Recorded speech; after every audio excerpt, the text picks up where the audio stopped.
ایک بات تو یاد رکھیے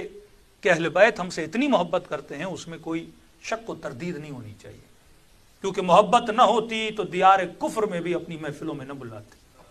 محبت نہ ہوتی تو اتنا شعور نہ دیتے کہ ان مجلسوں میں۔ ابھی میں لندن میں تھا،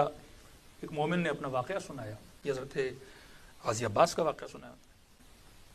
کہنے کہ مولانا ایک دن اسی طرح گھر میں کام کرتے کرتے میں جھکا، اور جیسے جھکا تو میری کمر میں چک پڑ گئی، بالکل مجھ سے اٹھا نہ جائے۔ ڈاکٹر کے پاس گئے تو ایک ہڈی ہوتی ہے L4 L5، انہوں نے کہا کہ وہ بیچ میں خشک ہو گئی ہے، فاصلہ آ گیا، لہٰذا ابھی آپ کی کمر کبھی سیدھی نہیں ہو سکتی، ہم کچھ آپریشنز کریں گے۔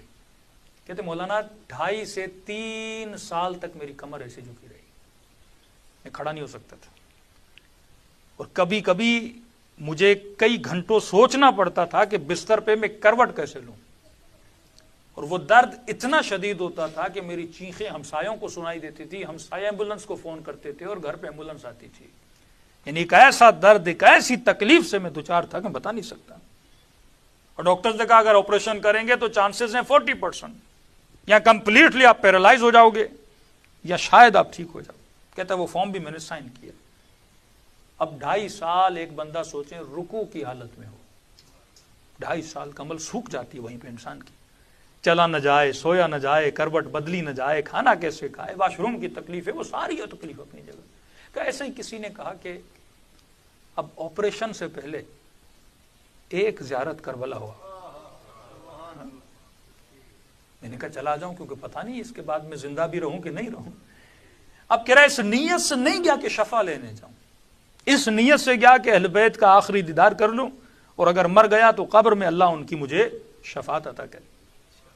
کہتا اس طرح غازی عباس کے حرم میں گیا، ڈیلی جاتا تھا، رات کو دعائیں کرتا تھا، اسی طرح جھک کے جس طرح آدمی جاتا ہے رکوع کی حالت میں، ڈیلی جاؤں اور ڈیلی آؤں۔ کہتا ایک دن رات کا وقت تھا، حرم میں بالکل رش نہیں تھا، تو میں حضرت عباس کی جو زری ہے اس کو بوسہ دے رہا تھا اور اپنے آخرت کے لیے دعائیں کر رہا تھا۔ کہتے وہاں پہ ایک عربی لباس میں ایک عرب آیا، قدابر عرب،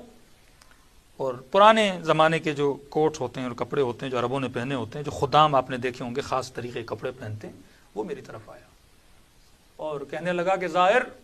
اب دیکھا کمر میری جھکی ہوئی ہے، کہ اپنی کمر کو حضرت عباس کی زری سے مس کرو۔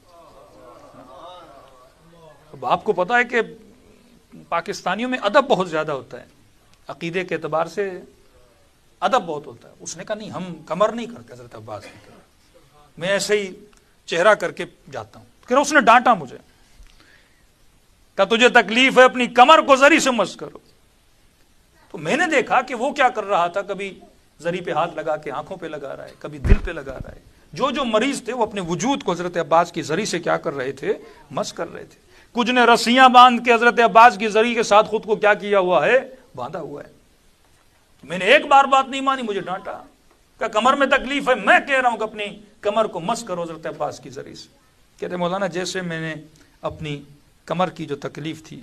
اور وہ جو ریڑھ کی ہڈی تھی وہ میں نے حضرت عباس کی زری سے مس کیا، اور کہتے جیسے میں نے مس کیا جیسے ہلکا سا ایک بیٹری کا کرنٹ لگتا ہے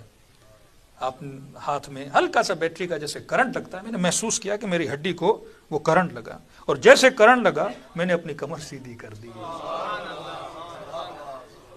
کہتا ہے میں نے زندگی میں اتنا گریہ نہیں کیا، کیونکہ اتنے سالوں کے بعد میں نے کھڑے ہو کے اپنی پہلی نماز پڑھی، وہ بھی حضرت عباس کے حرم میں پڑھی۔ کہتا مجھے یقین نہیں آیا، اب میں نمازیں ختم ہی نہ کروں، کیونکہ اتنے سالوں کے بعد، سمجھو 2.5-3 سال کے بعد بندے کو کھڑے ہو کے نماز پڑھنے کا موقع ملے۔ کہتا نماز پہ نماز پڑھے جاؤں، یہاں سے ہوٹل گیا، میرے چہرے پہ عجیب سی مسکراہٹ، اب ہوٹل والوں میں زائروں کو بھی نہیں پتا کہ میں مسکرا کیوں رہا ہوں، انہوں نے بھی محسوس نہیں کیا کہ بندہ کمر جھکا کے گیا تھا اور کمر سیدھی کر کے واپس آیا ہے۔ کہہ رہا ہے ہوٹل کے 7ویں منزل پہ جاؤں، اپنے بیگ لے کے نیچے آؤں، پھر اوپر جاؤں، میں اپنا چیک اپ کر رہا تھا، اگر شفا ملی ہے تو پھر میری وہ بار بار کہیں کہ کہیں کمر میں وہ نہ ہو جائے۔ میں نے کہا آپ نے کچھ محسوس نہیں کیا، پہلے تو میں اوپر تک بھی نہیں جاتا تھا۔ وہ سارے پریشان ہو گئے، ارے تمہاری کمر کیسی سیدھی ہو گئی؟ میں نے کہا اس در پہ جو آتا ہے اسے عباس شفا دے کے واپس بھیج دیتے ہیں۔ صلوات پڑھے محمد و آل محمد۔